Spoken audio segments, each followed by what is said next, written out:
Fala pessoal, bem-vindo para mais uma aulinha do Fidelis e hoje a gente vai falar de União Europeia. Então, a gente tem aula aqui no canal já sobre blocos econômicos e para a gente entender, né, esses blocos econômicos, a gente vinha falando que, na verdade, esses blocos têm que passar por uma projeção histórica para eles chegarem a ser blocos realmente econômicos, né? Então, a gente tem lá zonas de livre comércio, a gente tem União Aduaneira, depois a gente tem mercado econômico e depois eles chegam nessa questão da união econômica e monetária, que é o que acontece com a União Europeia. Né? Então esse é o grande exemplo que a gente vai ter de união monetária. Né? A gente não tem nenhum outro na história. Então não dá para a gente comparar se é um modelo bom ou ruim, porque é o único que a gente tem, é o único apresentado aí na história do planeta, né, como um todo, na história da humanidade. Então a gente vai entender um pouco de como isso aconteceu e por que que eles conseguiram ser tão bem sucedidos. Claro que, por fim, a gente vai discutir alguns dos problemas que eles vieram a encontrar e um deles é o Brexit, que culmina no ano de 2020, esse ano tão doido em que estou gravando esse vídeo por aqui. Então, pessoal, como que vai começar, né? A União Europeia vai começar através lá do Benelux, né? Então, a gente vai ter uma união entre três países, a gente vai ter a Bélgica, a Holanda, os Países Baixos e Luxemburgo. Então, Belgium, Netherlands e Luxemburgo. Esses três países então vão criar ali uma associação, então esse é o primeiro estágio, né, pós Segunda Guerra Mundial, e eles vão ter aí uma integração econômica entre esses três países que são coladinhos ali, né? Então, vamos se reunir para a gente poder defender o nosso próprio mercado e criar, assim, certas barreiras para os outros países da Europa.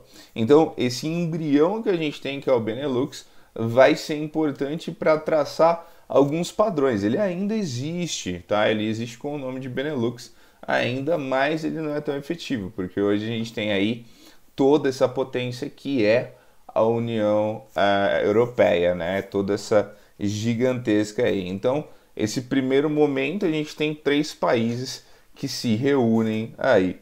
Logo depois a gente vai ter em 1952 a criação da SECA, a Comunidade Europeia para o Carvão e Aço, tá? Então lembrar que esse era o produto principal aí dos países que compunham essa nova comunidade agora europeia. Então esse grupo aí de países ele vai expandir com a entrada da França, da Itália e da Alemanha Ocidental. Vocês têm que lembrar que a gente está falando ainda de um mundo bipolarizado, de um mundo ainda que era metade capitalista, metade socialista. Então, nesse sentido, a gente vai ter a entrada da Alemanha Ocidental.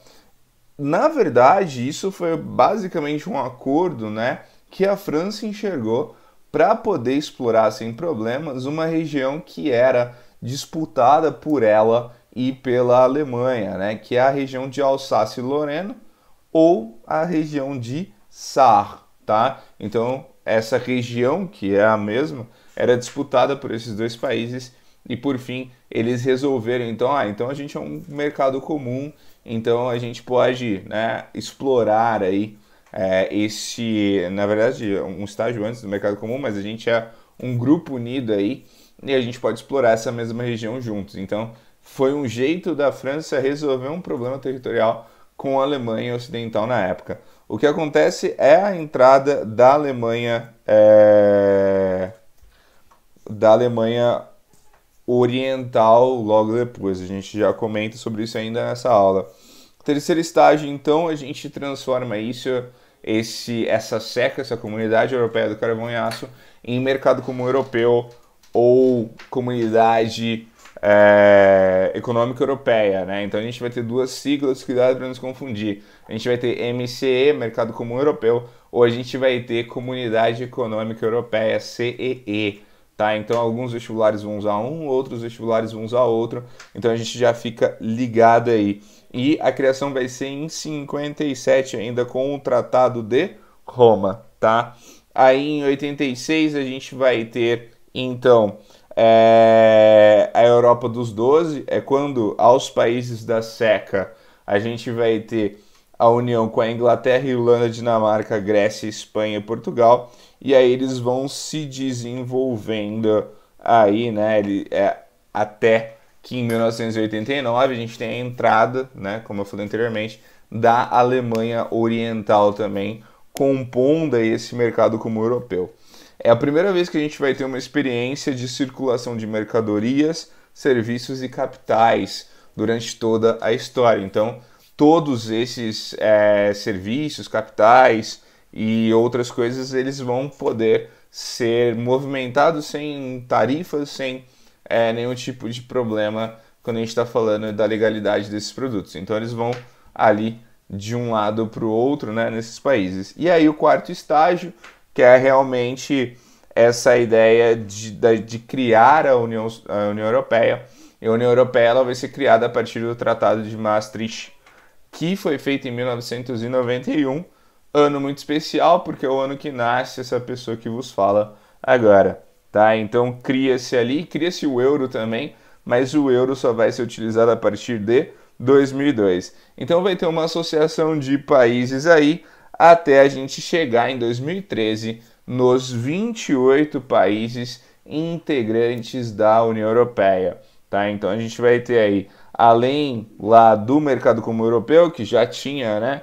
Lembrando para vocês aí, tinha os países do Benelux, né? Bélgica, Luxemburgo e Holanda, ou Países Baixos, a França, a Itália e a Alemanha, e já tinha Inglaterra, Irlanda, Dinamarca, Grécia, Espanha e Portugal, e agora a gente vai ter a entrada de Suécia, Finlândia e Áustria, ali em 1995, Malta, Chipre, Polônia, Hungria, República Tcheca, Eslováquia, Eslovênia, Estônia, Letônia e Lituânia em 2004 e Bulgária, Romênia em 2007 e uma entrada, por último, da Croácia em 2013, tá? Então, a gente vai assumir esses países como essa União Europeia no seu estágio maior, porque depois disso a gente sabe que vai vir todas as tretas e os problemas que a gente vai ter culminando aí no Brexit. Então, a gente vai ter uma evolução e esses países eles vão ter aí a livre circulação de pessoas, mercadorias, bens e serviços. Além disso, eles vão ter uma moeda única. Claro que a gente vai ter pelo menos 2 países que não vão aceitar trocar a moeda pelo euro, né? A gente está falando da Inglaterra e a gente está falando da Dinamarca, né? São 2 países aí que vão escolher por manter as suas moedas também em circulação. Então, na Inglaterra, por exemplo, fazia-se até o Brexit, até esse ano, transações em euro ou libras esterlinas, tá? Então, é uma moeda muito forte, não compensa você deixar isso perder para uma moeda um pouco mais fraca. Mas é incrível a projeção do euro desde 91, desde o Maastricht, né? Então, esse euro ele vai ter uma propensão assim de escalada gigantesca, ele vai crescer muito. Eu lembro muito, principalmente 2002, que é quando a gente começa o uso do euro, né?